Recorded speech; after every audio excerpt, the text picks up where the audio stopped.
How's it going, everybody? As I have been preparing for the recertification of my VCP, one of the things that I decided to do was to go through and um, set up my lab environment to support a VMware. And so one of the things that I had to do, or that I normally do, is I normally use Chrome, as you can see. And one of the things that you have to do with, and this is vSphere 6, and I'm planning on, once I get through the content for vSphere 6 and jump into 6.5, I'm sure a lot of these issues will either go away or I'll have to do some research on them to get them to work the way that they need to, and I'm hoping that this will be a benefit. But this took I'd say a good 45 minutes to an hour of hitting up a bunch of different blog posts and looking through support threads and whatnot. So long story short, I'm hoping that I can provide a potential solution for people that are struggling with this, because I was struggling with this. And the reason why I was struggling is because there's a lot of things that I need to be able to do, and if I can't get the client integration plugin to work, then things like deploying OVF templates and whatnot from the vSphere web client will be pretty much pointless. Now, I don't know if these problems have been fixed in later versions. I have not gotten that far yet, but I wanted to talk about what the steps that I had to go through in order to get this solution to work. So basically, it took a lot of just digging, and excuse me. It ended up having to modify registry values and manually disabling Google Chrome's updates and whatnot. So the newest version of Google at the time of this recording was 61 dot something. It's like some severely minor version, 61 and change, and it would not allow the plugin support for Flash to work on the web page here. So, for instance, if I wanted to log in and do that, this wasn't supported. I could not click on that and go in, nor could I do file manipulation. So let me give you an example of what I mean. So as soon as this guy logs in, you'll see that on the page, Flash is not enabled or allowed. What you'll end up doing is we go down to storage, and I have a data center, DC1 SAN here, and if you click on the Files tab here, one of the things you can do is, I've got these guys spun up here, you can click on the upload file here. If you don't have client integration plugin installed and functioning, you won't be able to do this. Same thing with, if I click on cancel, if I go over here to VMs and templates, if I was to right click on this domain control or this data center and say, right click here and say deploy OVF template, this pop-up right here of local file and browse, this would not be supported, because the client integration plugin allows the client, the vSphere client, to be able to talk to the end computer that you're trying to talk to through the web. So these things would not be supported, and although not mission critical, things like the vCenter server appliance, you can't deploy that either. Now, I don't plan on deploying that through the solution, but I wanted the ability to do it if I needed to. So one of the things that I had to do, and I'm just going to kind of give you guys a high-level overview of what I had to do to get this to function, is this is a Win7 VM running in ESXi. So if I click in here and I go reg edit and hit the enter key, yes, I want to go ahead and, so I come in here, and so the navigation for this guy is HKey local machine, the expand software, and then you need to expand two other areas. You need to expand out policies and Google, and you need to expand out WoW 6432 node. which is, excuse me, the WoW option basically allows translation between 64-bit and 32-bit applications, operating systems, etc. It allows that backwards compatibility. So here under the Google option here, I created a key known as Chrome, and I created a key name known as update, and I created a auto update check period minutes 0, and then I said update default 0. So just the key, these are not there by default. Google's not here, Chrome's not here, update's not here. So you have to create these. To create them, you simply have to go and you right click here and say new and key to get the Google one, and to get Google to have the Chrome and update, you need to do the same thing, new and key.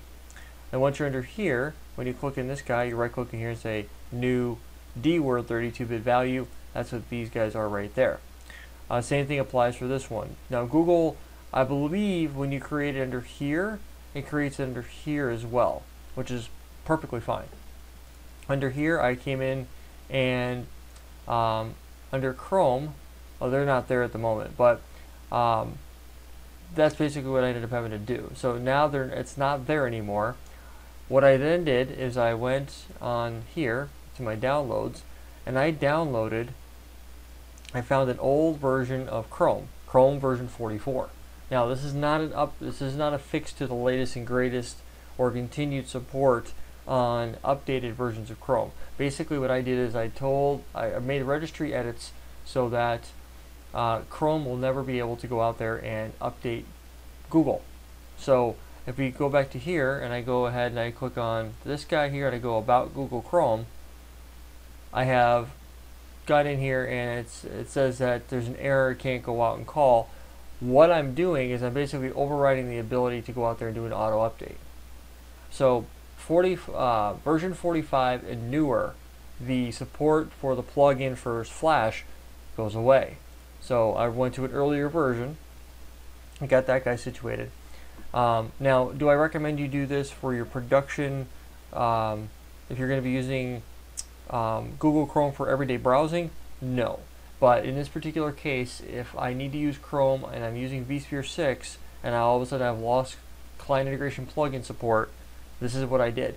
Now, I made those registry edits and then I came back to Chrome with version 44 and I tried to log in and I was still getting the same error. I thought to myself, okay, so I downloaded the client integration plugin again, and this time I went through and I uninstalled the client integration plugin.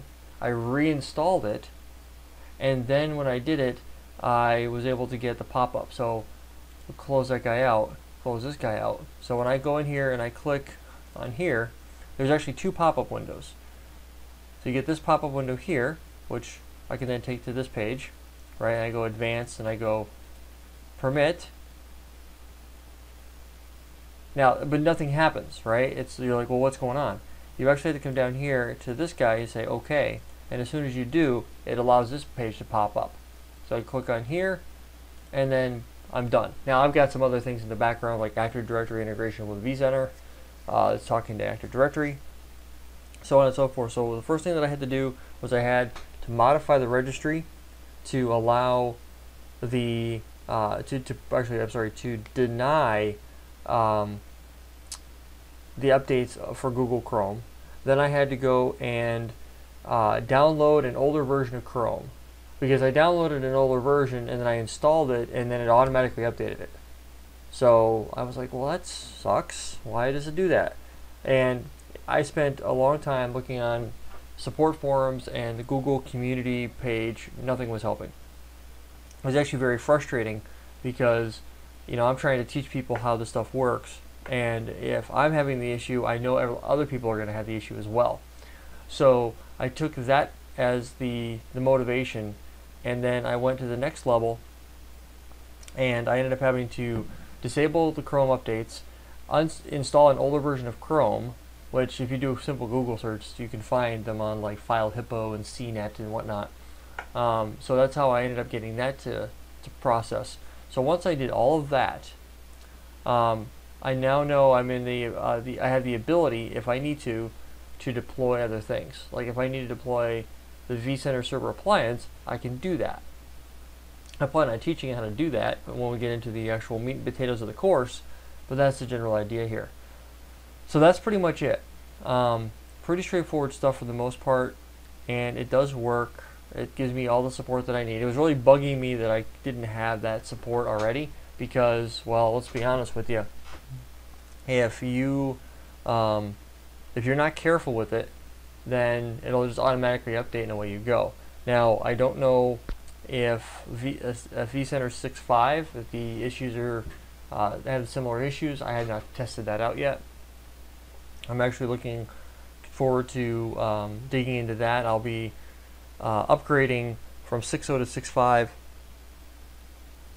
here in the near future for my lab environment. So not my physical servers, but my lab servers, to test out these technologies and whatnot and go from there. But that's pretty much what I was able to test out and get working and stuff like that. So we're gonna go and play around with a bunch of these individual features, stuff like that, and take a look at how this stuff works. But I figured this might be a quick video on how to solve the issues that most people are having.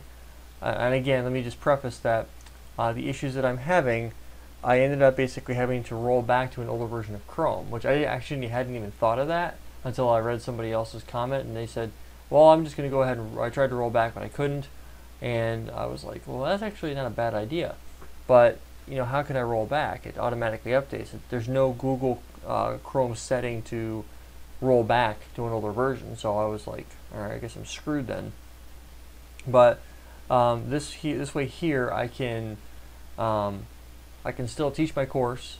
I can still play around with the technology and still have functionality. So one of the things that, like for instance, if you're running into this problem in production and you need to be able to do this, then there's some workarounds for this. Like if you need to deploy an OVF template, you can always go this way. Like for instance, I can come in here and I can deploy an OVF template this way. So it's another way of doing it. But if you don't use the vSphere client or don't have it downloaded and you only use the web client, this is another way of doing that. And if you also, if you needed to add files, you can go in here and right click and say browse data store and then upload this way. So you could upload through the vSphere C# client. So and stuff like that. But if you need support for things like, oh, I need to be able to vMotion and things like that, these are the options you have. So that's pretty much where I had the motivation to do it. And if you have the flexibility and the opportunity, hey, why not? So hopefully this will answer some of your questions and go from there. Until next time, guys, thank you so much for stopping by, and we'll catch you guys in the next video.